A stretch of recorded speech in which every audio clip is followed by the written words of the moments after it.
On the morning of March 17, 2000, the church belonging to a fanatical religious group in the African city of Kanungu, Uganda, suddenly exploded into flames. More than 300 members of the movement for the restoration of the Ten Commandments of God cult died in the fire. The bodies inside the church were totally unrecognizable, and many of the people were never identified. This was a huge blow to the community, but the nightmare didn't end there. Over the next couple of weeks, hundreds of more bodies would be discovered in different areas of the country. These people had also been members of the same cult, but there was no doubt that they had been brutally murdered. And this caused police to take a second look at that fire. What they initially thought was a mass suicide committed by a fanatical religious group might be something more sinister. And soon the country of Uganda would find itself in the middle of the biggest murder investigation it had ever seen. Hey everyone, welcome back to my channel. If you are new here, my name is Sommer Sanchez, and on this channel we talk about crime, cults, and heinous history. So if that sounds interesting to you, please consider subscribing and turning on notifications so you never miss an upload. Today we are talking about an African cult called the Movement for the Restoration of the Ten Commandments of God. Today's video is sponsored by Trade. Trade is a coffee subscription service that makes it possible for you to try out unique, delicious, and lesser known coffee brands from the comfort of your own home. You guys already know that I love Trade. My family and I have been able to try out so many different types of coffee from brands that we've never even heard of, and we likely never would have discovered these brands if it wasn't for Trade. It's crazy how many amazing coffees there are out there, and Trade offers over 450 unique craft coffees. You just go to Trade's website and give them a little bit of information about yourself, like what type of coffee you typically drink. Do you like regular or decaf? Do you like more traditional flavor, or do you prefer something a little different? And Trade will take that information and match you with one of their unique craft coffees. The coffee I'm brewing right now is from Huckleberry Roasters out of Denver, Colorado. I'm actually at the very bottom of this bag. We all really enjoyed this one. And I cannot tell you how excited the coffee drinkers in my house get when we see that iconic red Trade packaging on our front doorstep. It's such a fun little addition to our day. You can customize your subscription to fit your needs. You can choose how often you want your coffees. You can change your coffee preferences at any time, like if you were getting whole bean coffee but now you prefer ground, or maybe you originally went with a traditional flavor but now you want to try something a little different, maybe something with a hint of fruit. You can adjust your preferences whenever you want. And of course, you can also cancel your subscription at any time with zero hassle. We have our subscription set to once every 10 days, and so far that's been pretty good. You can even give a Trade subscription service as a gift for a coffee lover in your life, and Mother's Day is just around the corner. And if you love coffee like me and you like to step out of the ordinary and try something new, I am telling you that you will absolutely love Trade. It's convenient, it's affordable. Our Trade subscription has become a necessity in our house. We just absolutely love this service. And you can click my link in the description box to get your own Trade coffee subscription started and get your first roasted to order bag of coffee for free. Thanks again to Trade for sponsoring this video, and now let's jump into the case. Joseph Kibwetere was born in 1932 in Uganda into a very religious family. Joseph's family was Catholic, like most of the people of Uganda, and he grew up to be very devout in his faith. There really isn't much else known about Joseph's early life other than that. He was very dedicated to his Catholic faith, and his family was also considered to be wealthy for the times. In 1960, Joseph got married to a woman named Teresa, and they would go on to have 13 kids together over the course of their marriage. The family settled in Roshamir. I don't know if I'm saying that right, hopefully I am, and this is a town in the western region of Uganda. And Joseph also had 3 other children from other women, and I'm not sure if these kids were born before he married Teresa or if he cheated on her during their marriage. All the research said was that he had 3 illegitimate kids, so whatever that means. But Teresa described her marriage to Joseph as a happy one. She said that Joseph was kind to her and he was really nice to the kids as well. He was always very respectful. She said that she and Joseph never fought, that he was a very peaceful person. Joseph became a Catholic school teacher, and he was also very involved in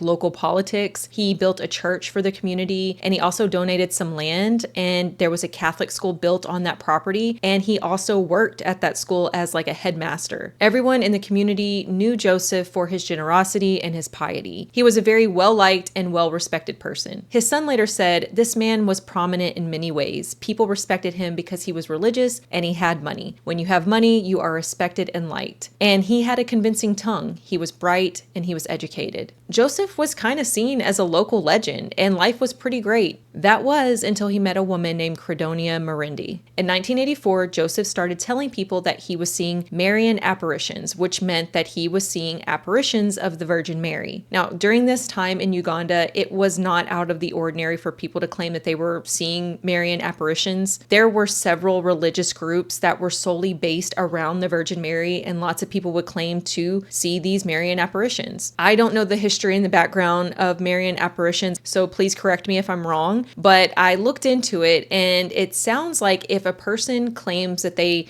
see the Virgin Mary, that the Virgin Mary appears to them, the claim has to go through an investigation by the Catholic Church. Not all the time. Most of the time the claim doesn't go anywhere, but sometimes it will go through an investigation process. The church will investigate the claim, and they will decide whether or not it is a true Marian apparition, that, the Virgin Mary did actually appear to this person, or if that person's making it up, or maybe that person is mentally ill and that's what's causing them to have visions and stuff. So like I said, in 1984, Joseph claims that he is seeing these Marian apparitions, and then in 1989 he meets Credonia Marindi, and Credonia claims that she is also seeing apparitions of the Virgin Mary, and the two of them kind of connect. They bond over these shared visions. Credonia Marindi was born in 1952, and just like with Joseph, we do not know much about Credonia's early life. We do know that she was born into a very devout Catholic family, just like Joseph. She was described as a difficult child. She was aggressive, she was violent, and this did not change as she grew up. At one point, her parents brought her to a psychiatric hospital for evaluation because they truly believed that something was wrong with her. But after some testing, the doctors concluded that there was nothing wrong with her. She was just a difficult kid, and hopefully she would grow out of it. But things would actually only get worse. Some of the sources say that when Credonia got a little older, she tried to poison her older brother so that she would be the one to inherit some property that her family owned. There was another report that Credonia set an ex-boyfriend's house on fire because he didn't want to marry her. She was just violent and aggressive. She did eventually get married, and she and her husband opened up a bar together, but this was not a happy marriage at all. Credonia's ex-husband later said that she was not religious. She only went to church once or twice a year. He said that Credonia's one and only true love in life was money. One person actually came forward after this case broke, and they said that Credonia had once killed a motorist who had been passing through the area. This man supposedly came into Credonia's bar, and she seduced him and then killed him while he was sleeping, and she stole his money and all of his valuables. The person who came forward with that story said that they had actually seen Credonia cleaning blood off of the floor of the bar the next day. Credonia also claimed that during this time she was a sex worker on the side. She would tend the bar by day, and then she would conduct her sex work at night. Eventually, Credonia's life kind of fell apart. The bar went out of business. She and her husband split up, and now she doesn't know what to do with her life. She didn't know where to go or who to turn to. And this is around the time that she claimed she started seeing apparitions of the Virgin Mary. Now, Credonia's father was a man named Paul Kashaku, and he also claimed to have visions. He said that his very first vision was of his daughter Evangelista, and in this vision, Evangelista told Paul that he would be visited by the Virgin Mary, Jesus, and Joseph. And according to Paul, this prophecy came true in 1988, and he actually saw apparitions of Mary, Joseph, and Jesus. And they were telling him that he needed to use his land near the city of Kanungu as essentially a safe haven for true believers. So when Paul heard that his daughter Credonia, the daughter that had kind of went off the rails for a good chunk of her life, that she had finally come back to her Catholic faith, and she's having all these visions and she's seeing these apparitions, he was thrilled. And he told Credonia that she needed to travel around Uganda and spread the word of God and spread the word of the Virgin Mary and recruit true believers to join her. And that is exactly what she did. So Paul's whole idea for this movement, they called it a movement, but it was a full-on cult. But their idea was that the 10 Commandments must be followed perfectly and constantly. It didn't matter what religion you follow, as long as you were willing to live and die by the 10 Commandments, then you were welcome to join their movement. Now, at this point, Credonia had already joined a cult. This was a different cult from the one that she and Joseph go on to form. So Credonia, along with two other women, Ursula and Angela. Ursula, I believe, is Credonia's sister. Some of the sources say that Ursula is Credonia's daughter, but I think it's her sister. So Credonia, Ursula, and Angela get together and they start, roaming around Uganda, talking to people about their new movement. And they were having some success with it, but they weren't garnering the numbers that they were really hoping for. They needed a new tactic. They they needed someone prominent in the community to join them, someone that people already trusted, someone who had a good reputation in the community. They thought that if they could find an upstanding person in the community, that they would have better luck attracting new members. And that's when Credonia meets Joseph Kibweteri. The two of them met at a church service, and Credonia and Ursula and Angela, they were there at the service, and they were kind of telling people about their apparitions and their movement and all this stuff. And this caught Joseph's attention. He had also had similar visions, and similar Marian apparitions appear to him. And so he wanted to talk to these three women. He wanted to know more. So like I said, claims of these apparitions were made by lots of other people around this time. A lot of people claim that they saw the ghost of Virgin Mary. So what made Credonia and these two women so special? Like, what made them stand out? Well, apparently Credonia told Joseph that he was special, and that the Virgin Mary had told her that Joseph would one day lead a flock. And it's also worth mentioning here that Credonia was said to be very beautiful. So was Joseph more intrigued by Credonia than he was her apparitions? We don't know for sure, but his actions after meeting her are pretty strange. So after meeting these three women and chatting for a bit, Credonia tells Joseph, he's going to lead a flock. Virgin Mary had told her that. And she also says that the Virgin Mary told her that she and the two women needed to move into Joseph's home and continue spreading the word of their movement. And so Joseph immediately agrees. He doesn't talk this over with his wife or his 16 children. He just agrees to let these total strangers come live in his house. Credonia, Ursula, and Angela, they moved into the Kibweteri home, and they completely took over. Credonia's father, Paul, also came to live with them at the house. He was really the leader of the cult in the very beginning, so he was kind of calling the shots. But they,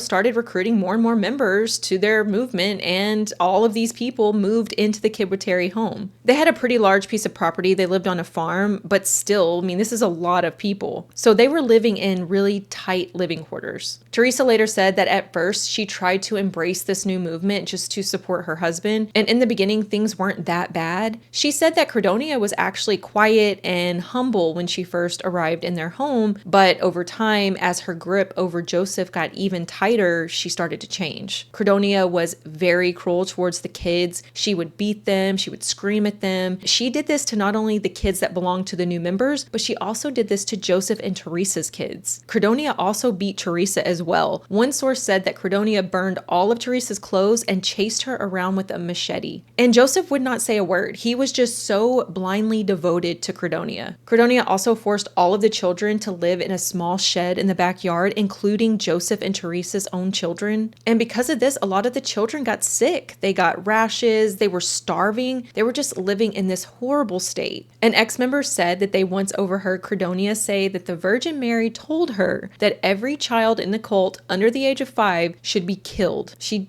really did not seem to like children. And Joseph was just completely entranced by Credonia. He followed her around like a puppy, and he did whatever she wanted him to do. One of Joseph's sons said, "The next thing we knew, she was in our house and they decided to start their cult here. Soon she was beating us all. My father was in awe of her and would do anything she said." And Credonia eventually drove a wedge between Joseph and Teresa. She started telling Joseph that Teresa was a bad person, just making him think that his wife was evil. And she also told him that the Virgin Mary had commanded her and her sister Ursula to sleep in the same room as Teresa and Joseph. I'm not sure if anything like sexual happened or whatever, but still, it's a really weird situation. And Teresa felt totally helpless. She could see that she was losing her husband to Credonia into the cult, and there was nothing she could do about it. Joseph had always been a great father. He had always treated his kids really well. He loved his kids and he had always shown it. But as soon as these strange women appeared, he's now completely turned his back on his family. And now Credonia and this movement, this cult, were the most important things in his life. Now, at some point, Credonia's dad, Paul, the first leader of this cult, he died. And some sources say that he died in 1991. Some say 1996. I'm not really sure which one is right, but I do know that once Paul died, Joseph took over as the leader of the cult. But many members would say that Credonia was actually the leader. She called all the shots. She made all the big decisions. Credonia, though, she needed a man to be the head of this movement. She needed him to be the face. They named their cult the Movement for the Restoration of the Ten Commandments of God. And by 1992, Credonia and Joseph had recruited recruited at least 200 new members. Each of these new recruits were expected to sell off their possessions, hand over their money, and swear to live their lives by the 10 Commandments. Credonia also told Joseph that she found a stone that looked like the Virgin Mary in a cave near his home, and so the new members would have to make this dangerous trek through a eucalyptus forest and down steep rocks to get to that cave and look at the stone just to show their dedication to the cult. Credonia and Joseph told their followers that the apocalypse was happening on December 31st, 1999, and to get right with God, they must obey all 10 commandments. They must devote their entire lives to living by the 10 commandments. And in return, after the second coming of Christ, while all of the sinners are burning, they would live in a world free of suffering, free of poverty, free from violence and war. This was everything they ever wanted. The people of Uganda had been through a lot in the years before this cult was formed. A man named Idi Amin became the president of Uganda back in 1971 after he planned a coup and stole the position. And Idi Amin is considered one of the most brutal and sadistic political leaders in modern history. He earned the nickname the Butcher of Uganda because of how absolutely brutal he was. And just based on the small amount of research that I did on him while I was researching this case, he just sounds like an absolute terror. Like, he didn't just rule with an iron fist, he straight up murdered and tortured people. It's believed that Idi Amin tortured and killed up to 500,000 people during his time in office. And he even admitted to committing cannibalism. But in 1978, the Ugandan-Tanzanian War began, and Idi Amin gave orders for the Uganda army to attack Tanzania. But this was a failed attempt. The Tanzanian troops defeated the Uganda army, and then later in April of 1979, Tanzanian troops attacked and captured the city of Kampala, which is the capital of Uganda. So Idi Amin fled the country, and he first went to Libya, and then he later ended up in Saudi Arabia, where he lived in exile until he died in 2003. So that should have been the end of the Butcher of Uganda story, but it wasn't. After he went into exile, groups of Idi Amin loyalists banded together, they formed rebel groups, and they started a civil war in Uganda. This war became known as the Ugandan Bush War, and it lasted from 1981 to 1986. So for those years, the country was in turmoil. Thousands of people were killed during this war. And not only was the country dealing with the political unrest in the 80s, they were also battling the AIDS epidemic, which was absolutely devastating the area. So the idea that this world they knew, this world full of disease and poverty and war, would come to an end in the year 2000, which wasn't that far off, and then they would be left with a world free of disease, free of violence, free of hunger and poverty, well, it sounded like a dream come true. These were good, hardworking, honest people who were just looking for something to hold on to, and they thought that they were doing what was best for themselves and for their families. And so the cult just continued to grow, and they all lived right there on the Kibweteri farm. Credonia gave herself the title of the programmer, and she ran things behind the scenes, and Joseph was the face of the movement, and with Joseph as the face of the movement, it legitimized the group. Because of Joseph's social and religious status in the community, the people trusted him. And so for 3 years, this was life in the Kibweteri home. And over time, Joseph's family, they started to feel like prisoners in their own home. They were being mistreated. They weren't being fed. They were being brutally beaten. They were being overworked. And it was obvious that Joseph wasn't going to do anything about it. It became clear to Teresa and the kids that Joseph was never going to come to his senses. So in 1992, Teresa and the kids decided that the cult needed to go, and they finally took action against Joseph and Credonia. Teresa and her children banded together, and they forced Joseph and Credonia and their new recruits to leave. Actually, I think some of the people in the community were also trying to force them out. Just everyone was fed up with these people. And so just like that, Joseph abandoned his family. I mean, he had already basically abandoned them anyways, but now he's like physically leaving the home, and he would never return. So the cult packed up and they moved to Kanungu, a town in the western region of Uganda. This is the place where Credonia's father Paul had supposedly been told by the Virgin Mary to bring his followers. So they settled on some land right outside of Kanungu, and they built a compound, and all of the cult members lived right there in the compound. And like I said earlier, the followers would be expected to sell off their possessions and hand over the money to the cult leaders, Credonia and Joseph. And with the money that their followers gave them, Joseph and Credonia built a church. They built several houses and an office. The children who were brought into the cult were not allowed to attend public schools. Instead, they set up a school that they built right there in the compound, and that's the school that the children attended. And this cult was actually registered as a non-governmental organization in 1994, and their school was like licensed and everything. And in an attempt to reach a wider audience and recruit more members, they started spreading their message through the radio. And this actually worked. n'obuhabe bembezi ninge ntumwa bubanze bucencyurwe itwa beiguru tugambire umucencyusi tubishyire tubure umukabi mu bwejenese ninga tumubuleke nubwo muzigustani bwikirizibwa bubone kushika umubandi abahereze kungarukira ubufurani bwikirizibwa. More and more people started joining the cult. Several excommunicated nuns and priests joined the cult, and more compounds were being set up around Uganda. At one point, it's believed their numbers grew to close to 4,000 members. And as the cult numbers grew, that meant more money was coming in from the people selling off their possessions and handing over their money to the leaders. But even with all of this money that was coming in from new recruits, the followers were fed very little. They were actually only fed on certain days of the week. They would have to go days sometimes without eating. And the cult members had a very rigid, harsh routine. They had to wake up at 3 a.m. and pray for 3 hours before they could start the day of chores. They grew their own food, they raised their own cattle, and the followers were expected to do all the work for zero pay. They were also ordered to dig these giant holes, so all day long you would see cult members digging in various areas. And so the people became weak and exhausted, and they would likely have been living in like a mental fog because of the lack of food and from being overworked. So this probably made them easier to control too.